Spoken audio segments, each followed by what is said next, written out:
Today's video is why I stopped painting trains illegally.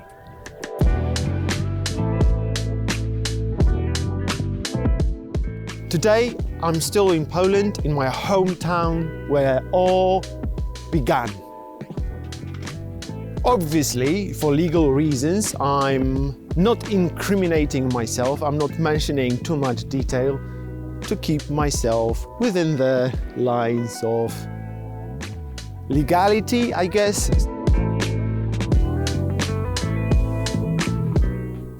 My story began a long time ago. I've been painting for almost 20 years. So obviously I did not start painting trains, but the story is that my dad's business in the late 80s was hardware shop, and he had one of the first people in the area access to import spray paint. While my mum had stationery shop on the other side of the same shop, right? I started painting graffiti in the 90s, and obviously at that time there was no such a thing as a legal graffiti. There was no such a thing as street art. It was fun, it was amazing, it was thrilling, and you need to bear in mind that I was a teenager. So the legality of it wasn't that frightening when you are a teenager, so to speak. But also, when I started painting, graffiti was so new. There was no infrastructure for the authorities and for the system to crack down on us. I spent my formative years painting mostly the city, well, bombing the city, as you would say, crow and black, block letters, and all my friends and all my formative years was illegal graffiti. Most of it is gone. There are pieces here and there that are still shining until today, but as I said, I'm not going to mention my name and so on and so forth for the legality reason, not to incriminate myself. So you need to understand that as I was painting a lot, having access to spray paint from my dad, me and my team, my crew, were quite notorious. And I had the best of teenage years, and my youth was spent on just painting. I was not taking any drugs, I wasn't drinking. We were all focused on painting, skating, and making music, right? Because I used to be a rapper as well. As we went on, obviously I became of a legal age. It started to become more of an organized crime. Because of the notoriety we kind of had as a graffiti artist, we had to be more on the quiet side with it. At that time, authorities would warm up to the whole graffiti scene, and graffiti at that time was exploding in Poland, right? So obviously the system was catching up with us and so on and so forth. When I was 18, 19, it was a bit of a headache. Like, the innocence of graffiti was way gone. We were really, I would say, criminal. I started being very anxious about it. When you are getting older and you realizing what's happening, what you're doing, when you see that the police and the transport police are really putting in place limitations to your activity, you start moving differently. And obviously, there were transport police raiding my friends' houses, and when I was at a point that, I would have to hide, any signs of graffiti activity, meaning, any spray paint at home, any sketches, photos. We didn't have digital photos. Everything was documented on film, so it was really weighing on my shoulders, and I started thinking, well, I don't think I'm enjoying it that much, because the reason I went into graffiti was the joy of the creation and, being creative and free, and that was the main reason I got into it. And I started painting trains towards the end of my youth, so to speak. So Most of the part I was focusing on the city, but towards the end of my story as a graffiti writer, I started not focusing on trains, but I started trying trains, painting in train yards like this.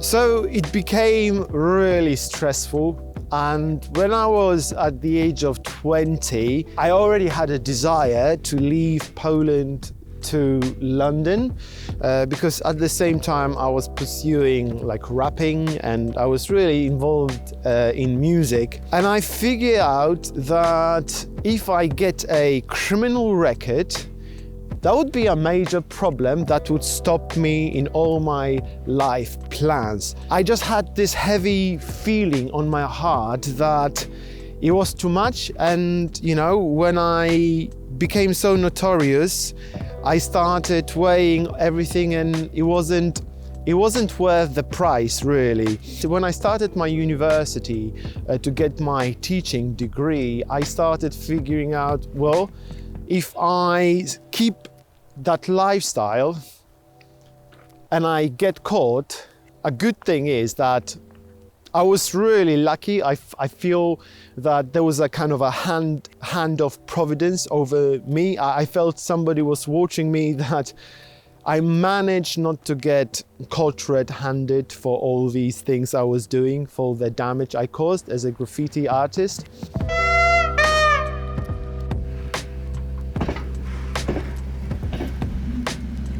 The best feeling in the world. Yeah, so, you know, when I started my university, I already had a plan of leaving Poland to go to London and, you know, just start my life there. I was actually one of the first people who left Poland when EU finally opened borders for the Polish people to start legally working in UK. I came to UK in January 2005. When I came to London, there was no street art scene, but obviously London was so new to me. I knew nobody. I just stopped painting illegally because I wasn't in the right environment. I was focusing on just start my new life and you know, survive as an immigrant in London. So my reasons to stop painting illegally were very practical, and with a hindsight of almost 15, 16 years, that was a very good decision not to pursue it. 8 years in my life in UK, I became a British subject to the Queen. In other words, I got a British citizenship, so I'm a dual nationality now. I have both Polish and British passports, and it's really helpful. And I think it was natural for me to stop focusing on graffiti, and at that time of transition, I started focusing on learning the art, so to speak, because when I was a graffiti artist, I was a graffiti artist without trying to understand color theory and what art is. And in that transition between my old life as a graffiti artist and a street artist, I would draw a lot and learn the basic principles of color theory, you know, start experimenting with canvases and different mediums, so to speak. Dobra, gonimy światło, Marcin.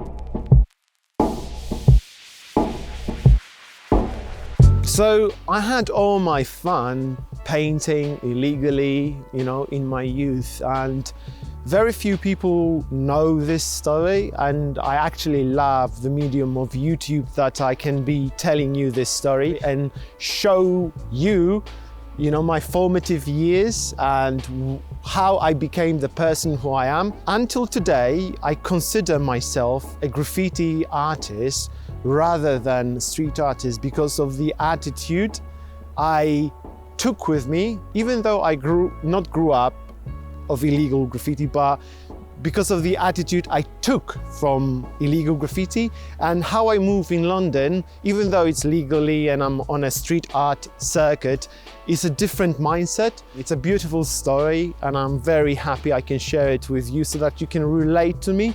And I think the strength of this is that, you know, it enables me to move differently in London than a street artist who picked up street art 2 years ago, 3 years ago.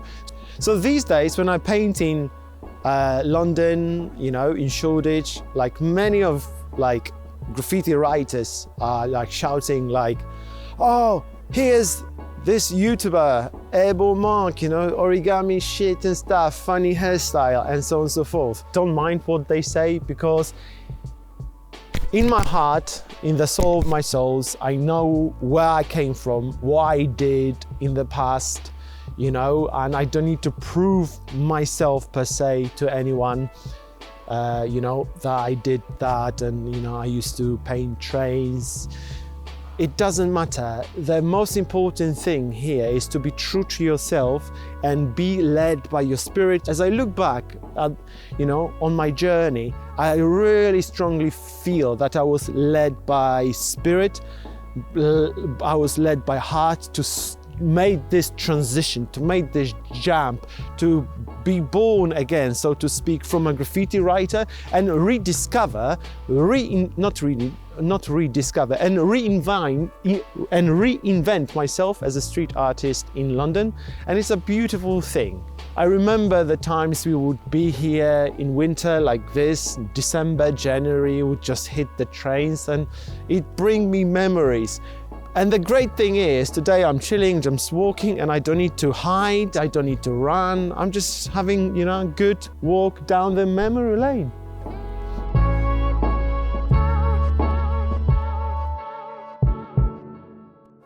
So now you know why I stopped painting illegally. The question is it still worth painting legally these days if you're thinking of it? Well, it's something that you need to answer in your heart for yourself. It's what you want to get out of graffiti or street art. As myself, I appreciate, you know, all graffiti writers and like hardcore graffiti.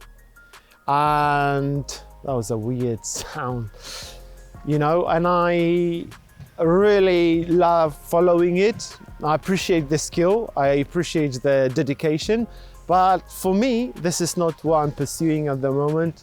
I'm more into folding paper for hours and painting origami for hours. So the reason I stopped is different than perhaps the reason you might want to consider getting into train painting, or maybe you think it's time for you to stop painting illegally.